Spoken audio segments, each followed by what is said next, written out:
En France, elle a fait de la lutte contre la corruption sa raison d'être. L'association Anticor n'a pas reçu son agrément. Le fameux agrément qui lui permettait de saisir directement un juge d'instruction quand une plainte était classée sans suite. Il a fallu se battre beaucoup trop longtemps pour chercher cet agrément, pendant 488 jours. Il a fallu faire un nombre considérable de procédures. C'est quelque chose qu'à l'époque on avait pressenti parce qu'on s'était engagé dans des procédures contre des personnalités politiques extrêmement influentes. Le secrétaire général de l'Élysée, Alexis Kohler, visait lui par une nouvelle plainte, troisième plainte déposée par l'association Anticor. L'avocat d'Anticor qui a relancé le dossier. Sur le fond de l'affaire, Richard Ferrand conteste toute irrégularité. Donc aujourd'hui, l'urgence, c'est de reprendre toutes nos procédures et voir celles qu'on peut encore sauver. Les chiffres sont assourdissants. 120 milliards d'euros se volatilisent chaque année en France.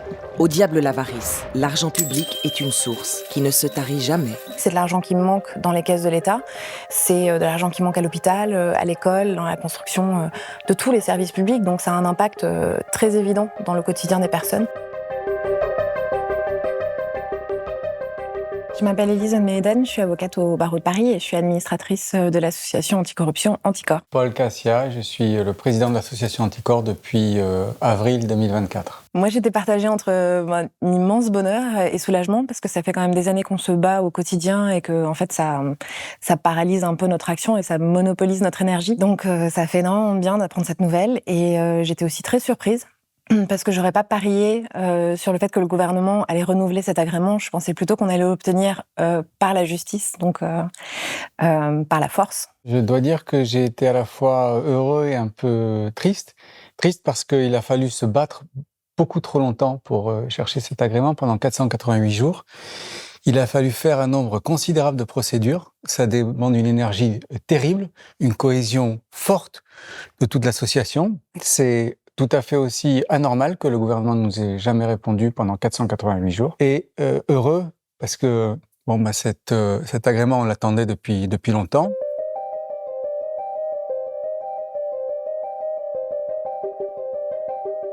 Cet agrément, en fait, il n'existait pas avant, c'est-à-dire que les associations anticorruption pouvaient agir en justice, et c'était au juge, à la justice, de dire si elles étaient recevables à agir ou pas dans une procédure.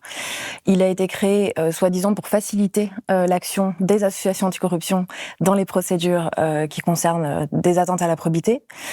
On l'a eu sans aucun problème en 2015, en 2018, et on a eu un renouvellement très compliqué en 2021.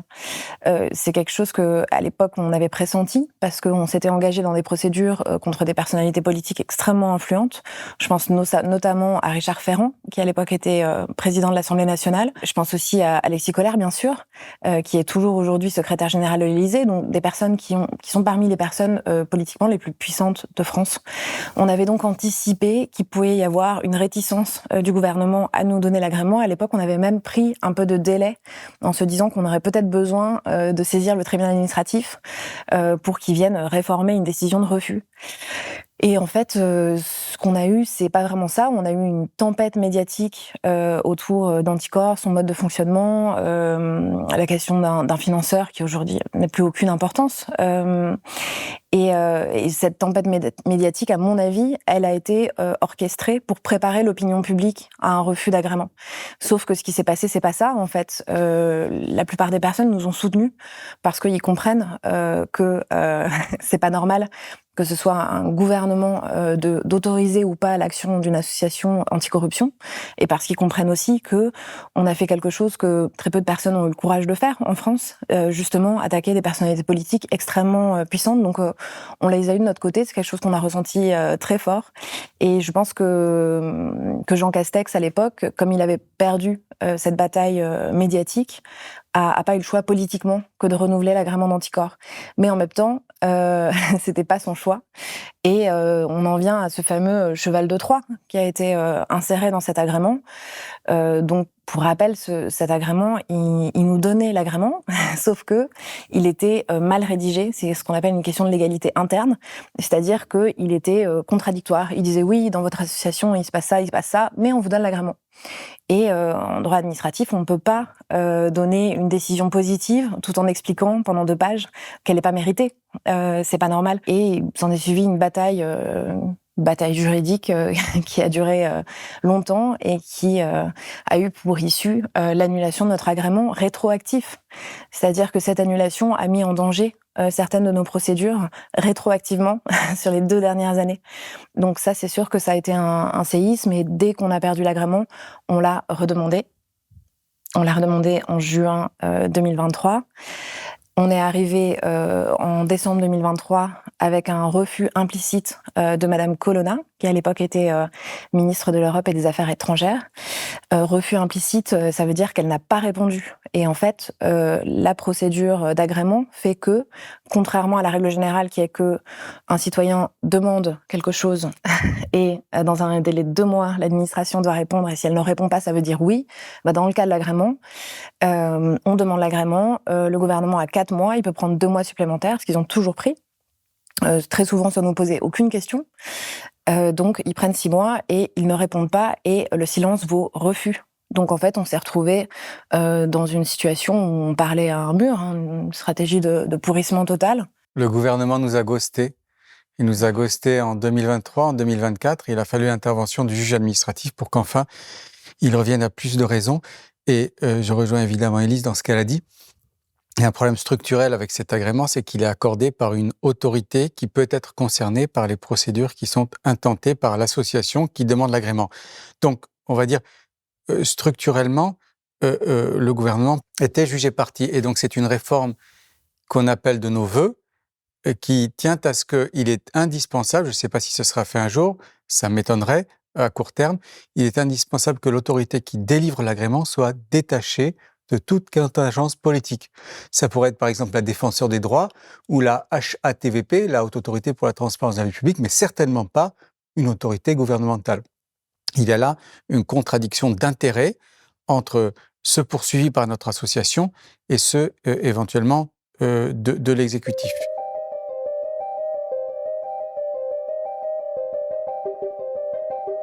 L'action d'Anticor a toujours été principalement judiciaire. Ce que l'on fait, c'est qu'on porte plainte. Quand on porte plainte entre les mains du procureur de la République. Le procureur de la République, il peut ouvrir une enquête préliminaire, il peut décider de ne pas ouvrir d'enquête préliminaire, il peut, à l'issue de son enquête préliminaire, décider de classer sans suite, c'est le fameux classement sans suite, ou alors de saisir un juge d'instruction ou directement le tribunal correctionnel. Le problème, c'est que ce procureur n'est pas tout à fait indépendant. C'est quelque chose qui a été reconnu, puisqu'il y a eu des décisions au niveau de l'Union européenne qui disent que le procureur de la République n'est pas une autorité judiciaire indépendante. Pourquoi ? Parce que sa carrière dépend en partie du ministère de la Justice. Ça veut dire que un procureur qui attaque quelqu'un qui est proche du pouvoir risque de ne pas avoir de promotion, ou voire d'être placardisé, en tout cas d'avoir des freins à l'évolution de sa carrière. Qui peut légitimement hésiter à attaquer quelqu'un qui a le pouvoir d'influencer sur sa carrière, bien évidemment. Il y a aussi une question au niveau local, parce que les procureurs, souvent, ils travaillent avec les maires, avec les représentants de l'exécutif, donc il peut y avoir une certaine proximité. Je vous dis ça, mais je veux vraiment préciser par ailleurs qu'il y a plein de procureurs qui sont super courageux et qui font leur travail merveilleusement bien, et je veux surtout pas donner l'idée que tous ont un problème avec le pouvoir. Je veux dire, il y en a vraiment plein qui agissent dans les dossiers. Mais bon, il y en a certains qui classent les dossiers sans suite. Et c'est là qu'Anticor intervient, et qu'on intervient avec cet agrément, parce que cet agrément, c'est la clé. Et il nous permet de contourner une décision de classement sans suite pour aller chercher un juge d'instruction. C'est ce qu'on appelle la constitution de partie civile. Et c'est comme ça qu'en fait, on a pu empêcher énormément d'affaires d'être enterrées. Je pense notamment à l'affaire des sondages de l'Élysée, qui n'aurait jamais eu de procès si Anticor n'était pas intervenu. On a passé une dizaine d'années à se battre dans cette procédure pour qu'il y ait un procès et qu'il n'y ait pas une certaine impunité de la classe politique. Et c'est vrai qu'on a été attaqué sur la question de l'indépendance financière, et c'était quasiment drôle à quel point la perception de l'indépendance était différente pour nous et pour le gouvernement, par exemple. Pour nous, l'indépendance, c'est de ne pas avoir de subventions publiques, parce que quand on doit reprocher quelque chose à une collectivité, à des élus, et en fait, quand on a des subventions publiques, on peut hésiter à le faire, parce que on risque de perdre ces subventions publiques. Pareil, dans plein de dossiers, on est toujours très souvent confrontés à des entreprises, puisqu'on parle de conflit d'intérêts, donc on parle de conflit entre un intérêt public et un intérêt privé. Quand on parle de favoritisme, c'est-à-dire d'attribution illégale d'un marché public, le marché public est attribué à quelqu'un. Donc en fait, même vis-à-vis des entreprises, sans avoir un regard manichéen sur quoi que ce soit, on a une nécessité d'être indépendant aussi des entreprises. Donc Anticor a été façonné pour être un outil parfaitement indépendant, ce qu'elle est depuis toujours. J'ajoute que, contrairement à ce qui a été dit et écrit, il n'y a pas et il n'y a jamais eu de don fléché Anticor. C'est-à-dire qu'il n'y a pas un particulier qui dit, voilà, je vous fais un chèque de X euros, mais vous faites une action contre telle personne. C'est juste inenvisageable. Comme l'a dit Élise, il y a 21 administrateurs et c'est 21 contrôleurs et contrôleuses de la bonne gestion, de la bonne tenue de notre association. Donc si, par extraordinaire, quelqu'un envisageait de faire un don fléché, ce serait immédiatement bloqué par le contrôle du conseil d'administration. Donc ni en 2020, ni aujourd'hui, il ne peut y avoir de don fléché qui serait versé à Anticor.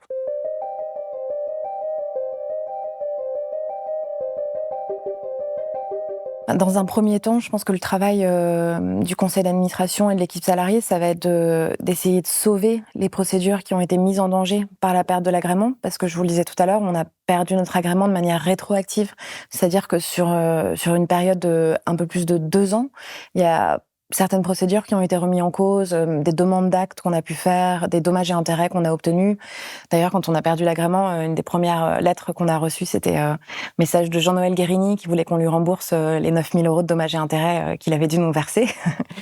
Mais je rigole, mais en même temps, ça a été très dur. Ça a été très dur toute cette période parce que, en fait, c'était un tsunami de tous les côtés, dans toutes les procédures, et on en a plus de 160. Les personnes mises en cause ont allumé des feux, on saisit la chambre de l'instruction de demande de nullité, donc il a fallu qu'on se défende en tout point. Il y a des procédures qu'on a perdues. Donc aujourd'hui, l'urgence, c'est de reprendre toutes nos procédures et voir celles qu'on peut encore sauver. Sauver notre participation, bien sûr, c'est quelque chose, mais sauver carrément l'instruction entière des dossiers.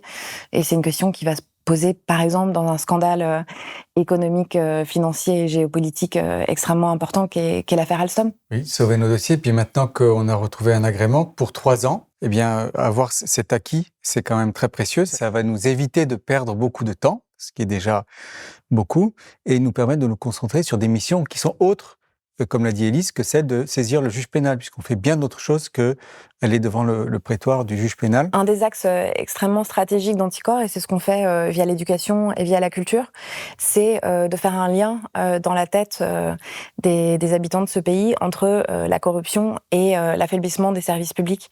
Parce que très souvent, quand on parle de corruption, on a l'impression que c'est un préjudice diffus qui touche personne, et du coup, peut-être que les citoyens ont du mal à réagir en fait au fait de corruption, et en plus il y a beaucoup de scandales qui passent les uns après les autres. Et pour nous, c'est crucial de faire comprendre aux gens que la corruption, c'est du détournement de fonds publics, c'est de l'argent qui manque dans les caisses de l'État, c'est de l'argent qui manque à l'hôpital, à l'école, dans la construction de tous les services publics. Donc ça a un impact très évident dans le quotidien des personnes. Donc on essaye de faire ce travail pédagogique dans l'espoir de créer une réaction. Anticor, c'est un couteau suisse. Hein, on va devant le juge, mais aussi on fait en sorte d'éviter que des citoyens, et plutôt des décideurs publics, commettent des actes contraires à la probité. Donc notre objectif ultime, qui est peut-être celui de nos successeurs, on verra bien, c'est de faire en sorte que, finalement, on n'ait plus besoin d'Anticor dans le paysage français.